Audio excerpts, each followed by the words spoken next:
살면서 어쩔 때 불안하고 두려움을 느끼냐면 우리의 미래가 불확실하고 알 수 없을 때지요.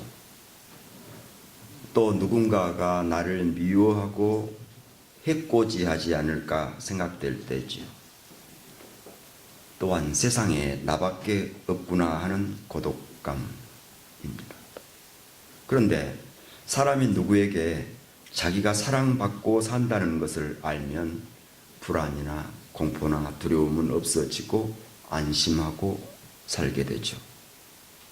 특히 든든한 후원자를 두고 살면 자신감 속에 살게 됩니다. 우리 윤찬유가 자기 엄마 아빠와 함께 있으면 얼마나 기고만장합니까? 그러다가 주위에 엄마 아빠가 없으면 갑자기 위축됩니다. 누군가가 나에게 후원자요 된다면 그것도 강력한 후원자요 보호자요 조력자라면 위로와 평안과 자신감 속에서 살아가게 되죠. 그런데 세상에서 내가 의지할 만한 조력자나 보호자나 후원자가 살면서 바뀌게 되죠. 영원할 것 같았던 권력자도 권력 권좌에서 내려오게 됩니다. 그러나 바뀌지 않는 영원 불변한 나의 힘, 도우미, 동행자가 있지요. 누굽니까? 사도 바울은 로마서 8장 35절에서 이렇게 노래합니다. 누가 우리를 그리스도의 사랑에서 끊으리요? 환난이나 곤고나 박해나 기근이나 적신이나 위험이나 칼이랴. 몇 가지입니까?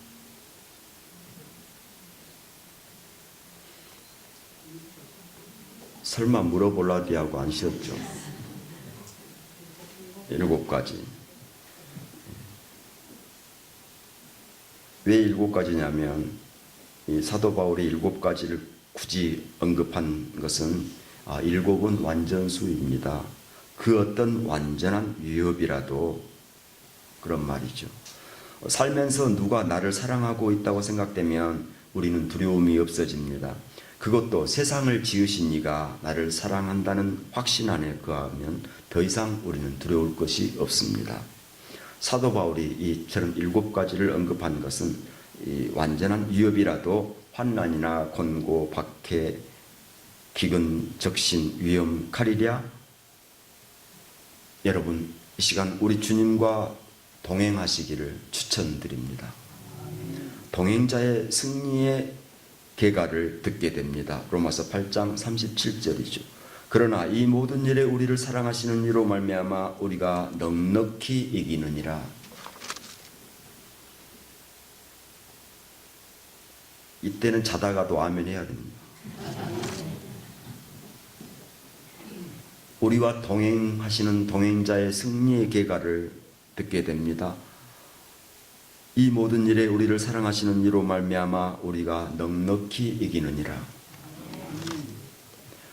넉넉히 이기는데 그 범주를 몇 가지를 들었습니까?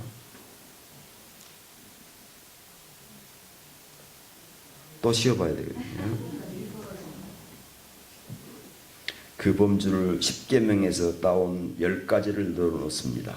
내가 확신하노니 사망이나 생명이나 천사들이나 권세자들이나 현재일이나 장래일이나 능력이나 높음이나 깊음이나 다른 어떤 피조물이라도 우리를 우리 주 그리스도 예수 안에 있는 하나님의 사랑에서 끊을 수 없느니라. 오늘도 말씀을 통하여 우리에게 묻고 계십니다. 세상의 권세를 택할래? 세상의 권세를 지으신 이를 택할래? 어느 날 그 제자들이 소크라테스 선생에게 물었습니다. 도대체 인생이란 무엇입니까? 그 물음에 답하기 위해서 소크라테스는 제자들을 데리고 사과나무 숲으로 갔습니다. 때마침 사과가 익어가는 계절이었습니다. 숙제를 내주었습니다. 각자 가장 마음에 드는 사과를 골라 오도록 하는 것입니다. 그런데 단 다시 뒤로 돌아갈 수는 없고 선택은 한 번만 하라는 것입니다. 한참 후에 숙제 검사를 하는데 학생들이 이구동성으로 하는 말이, 선생님 다시 한 번만 고르게 해주십시오. 왜냐하면 숲에 막 들어섰을 때 정말 크고 좋은 것을 봤거든요. 그런데 더 크고 좋은 걸 따려고 따지를 않았어요. 또 다른 제자가 고백합니다. 나는 그 반대예요. 숲을 조금 가다가 크고 좋은 걸 발견해서 따버렸습니다. 그런데 사과나무 숲 끝에 왔을 때 더 좋은 게 있었습니다.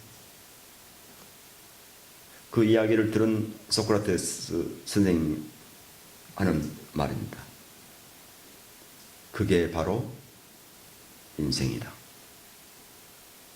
인생은 언제나 단 한 번의 선택을 해야 하는데 세상 권세의 허무한 조건을 선택할 것인가, 이 세상 권세를 쥐고 계시는 하나님을 선택할 것인가는 우리들의 몫이라는 것입니다. 그 선택을 잘한 이가 오늘 말씀에 들어 있습니다. 누굽니까? 야곱입니다.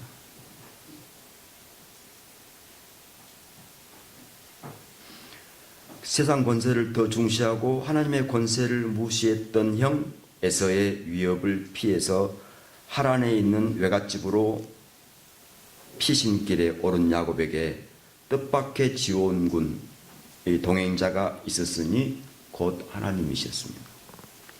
그는 지금 하란으로 가는 길목에서 어둠을 만났습니다. 외롭고 피곤하여 광야에서 노숙하는 중입니다.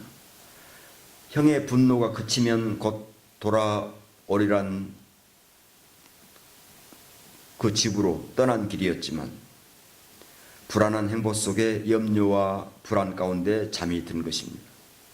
그런데 꿈속에서 하늘과 땅을 잇는 사닥다리가 보였는데 그 위를 천사들이 오르락 내리락 하고 있었습니다.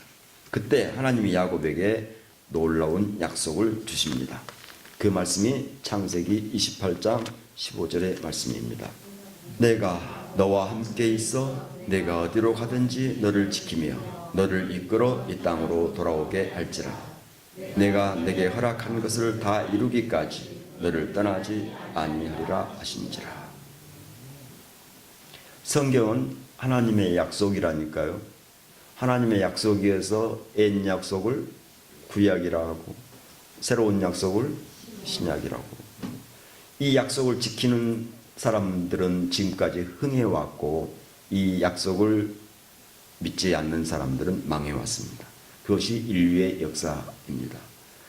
오늘 또 하나님의 약속을 우리에게 하십니다. 내 인생의 동행자 하나님께서 내게 주신 약속입니다. 이 약속을 받아들여서 이 약속대로 이루어지는 삶이 되시기를 축원합니다.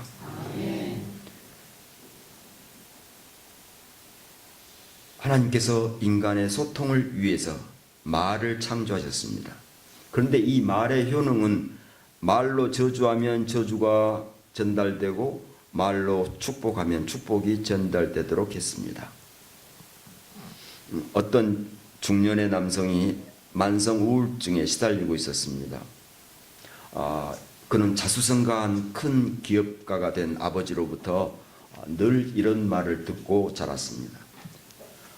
야, 이 녀석아, 네가 내 기업을 물려받았다가는 다 망해버리고 말겠구나 하는 말이었습니다. 그 이야기를 하도 들어서 그는 아버지가 돌아가시고 아버지의 말대로는 안 되기 위해서 아주 상상을 초월한 노력을 했습니다. 그 일에 몰두했고 그 일의 스트레스를 술로 해결했습니다. 결국엔 술 중독에 빠지게 되고 마침내 이 우울증에 시달리게 되었습니다. 그의 아버지 말대로 망해버리고 말았습니다. 특히 부모가 무심코 내뱉은 말은 내 자녀의 가슴에 깊이 새겨집니다. 그래서 반드시 믿음의 말을 하시기를 바라겠습니다. 초등학생을 둔 부모가 자녀에게 학교에서 어떤 시간이 제일 재밌냐고 물었더니 미술 시간이라고 대답합니다. 왜 그런가 봤더니 미술 선생님은 자기들이 크레용만 쥐고 있어도 와서 좋아, 아주 잘하고 있어 하면서 칭찬을 해주신다는 것. 그러니 미술 시간이 좋을 수밖에. 하나님의 약속의 말씀을 받게 된 야곱은 이제 옛날의 야곱이 아니었습니다. 달라졌습니다. 그래서 세 가지 소원을 하게 됐죠. 창세기 28장 21절 22절입니다. 내가 평안히 아버지 집으로 돌아가게 하시오면 하나님께서 나의 하나님이 되실 것이요 내가 기둥으로 세운 이 돌이 하나님의 집이 될 것이요 하나님께서 내게 주신 모든 것에서 10분의 1을 내가 반드시 하나님께 드리겠나이다 하였더라. 이제 내 인생의 동행자, 하나님과 함께 동행하는 사람들은 이 세 가지 소원을 바치며 살게 됩니다. 하나님이 나의 주님이 될 것입니다. 내 인생의 보조가 아니라, 내 인생의 부차적인 것이 아니요 내 인생의 부수적이 아니라 내 인생의 주가 될 것입니다. 하나님의 집 중심, 하나님의 성전 중심, 하나님의 교회 중심의 신앙을 하게 될 것입니다. 우리 신앙의 결정판은 바로 교회와 함께입니다. 교회의 부흥은 곧 나의 부흥입니다. 교회와 함께하는 신앙생활 되시기를 바라겠습니다. 세 번째는 봉헌하는 일이, 섬기는 일이 하나님께 서원하는 최고봉이라고 하는 것입니다. 내 인생의 동행자, 하나님과 동행하는 즐거움과 행복과 평안이 늘 우리와 함께하기를 간절히 축원합니다.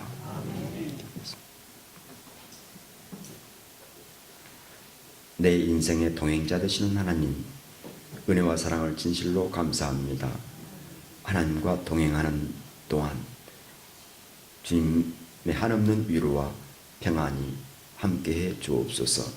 오늘 이 말씀 따라 살아갈 때에도 주 성령께서 도우시사 늘 하나님과 동행하고 있음을 기억하게 도와주옵소서. 예수님 이름으로 기도하옵나이다. 아멘.